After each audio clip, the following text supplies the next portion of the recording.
चले वतन की ओर डाल के प्रेम की डोर। हम चले वतन की ओर डाल के प्रेम की डोर। बाबा खींच रहा है आज सहज ही अपनी ओर। ஓம் சாந்தி. அவ்யக்தவாணி 29/3/1982. உண்மையான வைஷ்ணவன் என்றால் எப்பொழுதும் குணத்தை கிரகிப்பவர். இன்று பாப்தாதா மாலை அணிவித்து கொண்டிருந்தார். எந்த மாலை? ஒவ்வொரு சிரேஷ்ட ஆத்மாவிற்கும் சிரேஷ்ட குணங்களின் மாலை அணிவித்து கொண்டிருந்தார். ஏனென்றால் சிரேஷ்ட தந்தையின் ஒவ்வொரு சிரேஷ்ட குழந்தைகளிடமும் அவர்களுக்கென்று விசேஷத்தாயிருக்கிறது என்று பாப்தாதா தெரிந்திருக்கிறார். அவர்களின் குணத்தின் ஆதாரத்தினால் சங்கம யுகத்தில் சிரேஷ்ட பிராப்தியை அடைந்து கொண்டிருக்கிறார்கள். இன்று விசேஷமாக காலாட்படை குரூப்பின் குணங்களை பாப்தாதா பார்த்து கொண்டிருந்தார். முயற்சி செய்வதில் கடைசி குரூப் என்று கூறப்பட்டாலும் அவர்களிலும் விசேஷ குணம் அவசியம் இருக்கிறது. மேலும் அந்த விசேஷ குணம் அந்த ஆத்மாக்கள் தந்தையின் குழந்தையாகுவதற்கு விசேஷ ஆதாரம். அப்படி பாப்தாதா முதல் நம்பரில் கடைசி நம்பர் வரை செல்லவில்லை. ஆனால் கடைசியிலிருந்து முதல் வரை குணத்தை பார்த்தார். முற்றிலும் கடைசி நம்பரில் கூட குணம் நிறைந்தவர் இருந்தார். பரமாத்மாவின் குழந்தைதான். ஆனால் மேலும் எந்த குணமும் இல்லை என்று அப்படி இருக்கவே முடியாது. அந்த குணத்தின் ஆதாரத்தினால்தான் பிராமண வாழ்வில் வாழ்ந்து கொண்டிருக்கிறார். அதாவது உயிரோடு இருக்கின்றார். நாடகத்தின் அனுசாரம் அதே குணம்தான் உயர்ந்திலும் உயர்ந்த தந்தையின் குழந்தையாக்கியது. அந்த குணத்தின் காரணமாகத்தான் பிரபுவுக்கு விருப்பமானவரானார்.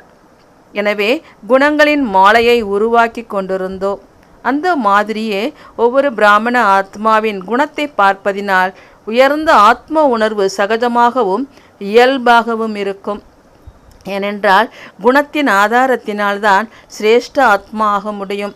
அநேக ஆத்மாக்கள் குணத்தை தெரிந்திருந்தும் பல பிறவிகளாக அசுத்தத்தை பார்க்கும் பயிற்சி உடையவராக இருக்கும் காரணத்தினால் குணத்தை பார்க்காமல் அவகுணத்தை தான் பார்க்கின்றார்கள். ஆனால் அவகுணத்தை பார்ப்பது, அவகுணத்தை தாரணை செய்வது என்பது அசுத்த உணவை அருந்துகிறார் என்றால் அந்த தவறை உணர்கிறீர்கள் தான் இல்லையா? உணவை அருந்தும் விஷயத்தில் பலவீனமாக இருக்கிறேன் என்று சாட்டில் எழுதுகின்றீர்கள் தான் இல்லையா? அதே போல ஒருவேளை யாருடைய அவகுணம் மற்றும் பலவீனத்தையாவது உங்களுக்குள் தாரணை செய்கின்றீர்கள் என்றால் அசுத்த உணவை உண்கின்றீர்கள். அருந்துபவர் என புரிந்து கொள்ளுங்கள். உண்மையான வைஷ்ணவர் இல்லை, விஷ்ணு வம்சி இல்லை, ஆனால் ராமின் சேனையாகி விடுவீர்கள். எனவே எப்பொழுது குணத்தை கிரகிக்கும் குணம் நிறைந்தவராகுங்கள். எப்பொழுதுமே குணத்தை கிரகிக்கும் குணம் நிறைந்தவராகுங்கள் என்று பாப்தாதா குழந்தைகளின் சாதுரியமான விளையாட்டை பார்த்து கொண்டிருந்தார். இதனுடைய விளையாட்டு நினைவு வருகிறது தான் இல்லையா? மிகப்பெரிய விஷயம் மற்றவர்களின் அவகுணத்தை பார்ப்பது, தெரிந்து கொள்வது. இதை மிகுந்த புத்திசாலித்தனம் என நினைக்கிறார்கள். இதையே ஞானம் நிறைந்தவர் என்று நினைத்து விடுகிறார்கள். ஆனால் தெரிந்து கொள்வது என்றாலே மாறுவது. ஒருவேளை தெரிந்து கொண்டாலும் அந்த 2 நிமிடங்கள் ஞானம் நிறைந்தவராக ஆகிவிட்டார். ஆனால் ஞானம் நிறைந்தவராகி என்ன செய்தார்? ஞானத்தினுடைய லைட் மற்றும் மைட் என்று கூறப்படுகிறது. ஒளி மேலும் சக்தி என்று கூறப்படுகிறது. இது அவகுணம் என்று தெரிந்தே கொண்டார். ஆனால் ஞானத்தின் சக்தி மூலமா தன்னுடைய மற்றும் மற்றவர்களின் அவகுணத்தை பஸ்பம் செய்தாரா? பரிவர்த்தனை செய்தாரா? மாறி மற்றும் மாற்றி காண்பித்தாரா? அல்லது பொலி வாங்கினாரா?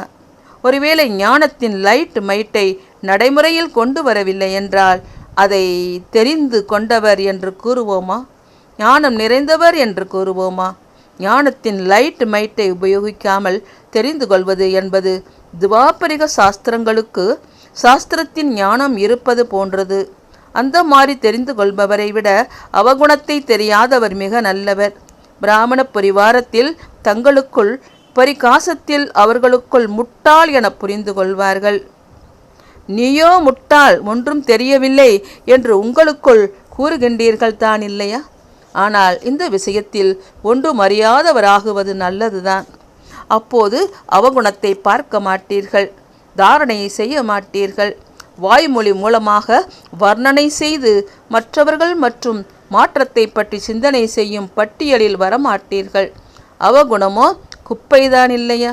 ஒருவேளை பார்க்கின்றீர்கள் என்றாலும் மாஸ்டர் ஞானசூரியனாகி குப்பையை எரிப்பதற்கான சக்தி இருக்கிறது என்றால் நல்லதை நினைப்பவராகுங்கள். புத்தியில் கொஞ்சமாவது குப்பை இருக்கிறது என்றால் தூய்மையான தந்தையின் நினைவு நிலைத்திருக்க முடியாது, பிராப்தி செய்ய முடியாது. அசுத்தத்தை தாரணை செய்யும் பழக்கத்தை ஒரு தடவை ஏற்படுத்திவிட்டால் அடிக்கடி புத்தி விரும்பாவிட்டாலும் அசுத்தத்தின் பக்கம் சென்று கொண்டே இருக்கும். பிறகு ரிசல்ட் என்னாகும்? இது இயற்கையாக சமஸ்காரமாகிவிடும். பிறகு அந்த சமஸ்காரத்தை மாற்றம் செய்வதில் கடின உழைப்பும் மற்றும் நேரமும் சென்றுவிடும். மற்றவர்களின் அவகுணத்தை வர்ணனை செய்வது என்றால் அவரும் பரிச்சிந்தனையில் அவகுணத்தைக்கு வசமாவது, மற்றவர்களின் பலகீனத்தை வர்ணனை செய்வது என்றாலே தன்னுடைய உள்ளடக்கும் சக்தியின் பலகீனத்தை வெளிப்படுத்துவது என புரிந்து கொள்வதில்லை. எந்த ஒரு ஆத்மாவையும் எப்பொழுதும் குணம் நிறைந்தவராக பாருங்கள். ஒருவேளை எவரிடமாவது பலகீனம் இருக்கிறது என்றாலும், மரியாதைக்கு புறம்பாக காரியம் நடக்கிறது என்றாலும், பாப் தாதாவின் காரியத்திற்கு உருவாக்கப்பட்டிருக்கும் உயர் நீதிமன்றத்தில் கொண்டு வாருங்கள். நீங்களே வக்கீலாகவும் நீதிபதியாகவும் ஆகாதீர்கள். சகோதரர் என்ற பார்வை நிலைத்திருக்க முடிவதில்லை. வழக்கை தாக்கல் செய்வதற்கு ஒன்றும் தடை இல்லை. ஆனால் கலப்படத்தையும் ஏமாற்று காரியத்தையும் செய்யாதீர்கள். எவ்வளவு முடியுமோ சுப பாவனையோடு சபிக்ஞை கொடுத்து விடுங்கள். தன்னுடைய மனதிலும் வைக்காதீர்கள். மேலும் மற்றவர்கள் மன்மனாபவ என்ற நிலையில் நிலைப்பதற்கு தடையாக ஆகாதீர்கள். அப்படி சாதுரியமான விளையாட்டு என்ன செய்கின்றீர்கள்? எந்த விஷயத்தை உள்ளடக்க வேண்டுமோ அதை பரப்புகிறீர்கள். மேலும் எந்த விஷயத்தை பரப்ப வேண்டுமோ அதை இதுவோ அனைவரிலும் இருக்கிறது என்று உள்ளடக்கி விடுகின்றீர்கள். எனவே எப்பொழுதும் தன்னை அசுத்தத்திலிருந்து தூரமாக வையுங்கள். எண்ணத்தில், வார்த்தைகளில், காரியத்தில் மற்றும் உறவு தொடர்பில் அசுத்தம் இருப்பது சங்கமோ யுகத்தின் சிரேஷ்ட பிராப்தியிலிருந்து வஞ்சிக்கப்பட்டவராகி ஆக்கிவிடுகின்றது. காலம் கடந்து சென்றுவிடும். பிறகு என்ன அடைய வேண்டுமோ என்ற பட்டியலில் நிற்க வேண்டியதாக இருக்கும். பிராப்தி சொரூபத்தின் பட்டியலில் இருக்க மாட்டார். அனைத்து பொக்கிசங்களின் அதிபதியின் குழந்தை பிராப்தி அடையாதவர்களின் பட்டியலில் இருக்கிறார் என்றால் இது நன்றாக இருக்குமா? எனவே தன்னுடைய பிராப்தியை அடைவதில் ஈடுபட்டு விடுங்கள். நற்சிந்தனை உள்ளவராகுங்கள். எந்தவிதமான விகாரங்களுக்கு வசமானவராகி தன்னுடைய தலைகீழான புத்திசாலித்தனத்தை காண்பிக்காதீர்கள். இந்த தலைகீழான புத்திசாலித்தனம் இப்பொழுது அல்ப காலத்திற்கு உங்களை குஷிப்படுத்திவிடும். மேலும் உங்களுடன் இருப்பவர்களுக்கும் உங்களுடைய புத்திசாலித்தனத்தின் மகிமையை பாடிக்கொண்டிருப்பார். ஆனால் கர்மத்தின் விளைவுகளையும் புத்தியில் வையுங்கள். தலைகீழான புத்திசாலித்தனம் தலைகீழாக தொங்க விட்டுவிடும். இப்பொழுது அல்ப காலத்திற்கு காரியம் நடக்க வேண்டும் என்பதற்காக புத்திசாலித்தனத்தை காண்பிப்பார்கள். பிறகு அந்தளவே காரியத்தை செய்விப்பதற்கு பதிலாக கதறவும் வேண்டியதிருக்கும். சிலர் பாப் தாதா தாதியையும் புத்திசாலித்தனத்தை காண்பித்து ஏமாற்றி விடுகின்றார்கள். அந்த முறையும் தெரியும். அல்பகால தலைகீழான பிராப்திக்காக சம்மதிக்கவும் வைத்தீர்கள், செய்விக்கவும் செய்தீர்கள். ஆனால் என்ன அடைந்தீர்கள் மற்றும் என்ன இழந்தீர்கள்? 2-3 வருடங்களாக பெயரும் பெற்று விட்டீர்கள். ஆனால் அநேக ஜென்மங்களுக்காக உயர்ந்த பதவியிலிருந்து பெயரை இழந்து விட்டீர்கள். அப்படியானால் அடைந்ததாக ஆனதா அல்லது இழந்ததாக ஆனதா? இன்னும் வேறு சாதுரியங்களை கூறலாமா? அந்த மாதிரி நேரத்தில் இப்பொழுது பிரத்யட்ச பலனையோ எடுத்துக்கொள். எதிர்காலத்தில் பார்த்து கொள்ளலாம் என்று ஞானத்தின் பாயிண்டை உபயோகிக்கிறார்கள். ஆனால் பிரத்யட்ச பலனான அத்தீந்திரிய சுகம் நிரந்தரமானதே அன்றி அல்ப காலத்திற்கானது அல்ல.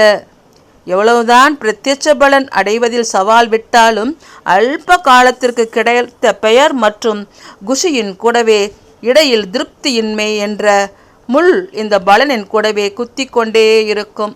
மனதின் மகிழ்ச்சி நிறைந்த நிலை மற்றும் திருப்தியை அனுபவம் செய்ய முடியாது. எனவே அந்த மாதிரி இறங்கும் கலை திறமையை காட்டாதீர்கள். பாப் தாதாவிற்கு அந்த மாதிரி ஆத்மாக்கள் மேல் இவர்கள் என்ன ஆவதற்காக வந்தார்கள், ஆனால் என்ன ஆகிக் கொண்டிருக்கிறார்கள் என்ற இரக்கம் வருகிறது. நான் என்ன காரியம் செய்து கொண்டிருக்கிறேனோ அது பிரபுவுக்கு விருப்பமானதாக இருக்க வேண்டும் என்ற லட்சியத்தை வையுங்கள். எப்படி தந்தை குணங்களின் மாலையை கழுத்தில் அணிவிக்கின்றாரோ அதே போல குணங்களின் மாலையை அணியுங்கள். கற்களின் மாலையை அணியாதீர்கள், இரத்தினங்களின் மாலையை அணியுங்கள். நல்லது.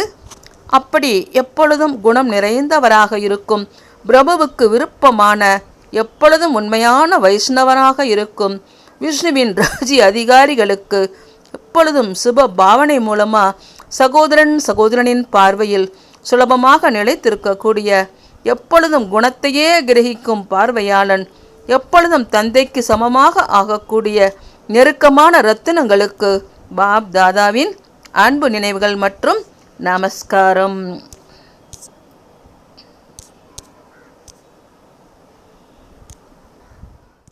तो बच्चों को तो सर्विस करनी है, जो बाबा कहते हैं सबको ये बताओ कि देखो तुम्हारा एम एंड ऑब्जेक्ट ये है, एक गीता है बगैर, ये राजयोग है ना बच्चे। कैसे है राजयोग? बिल्कुल सहज है कि बाप को याद करो तो ये वैसा मिलेगा तुमको। ओम शांति।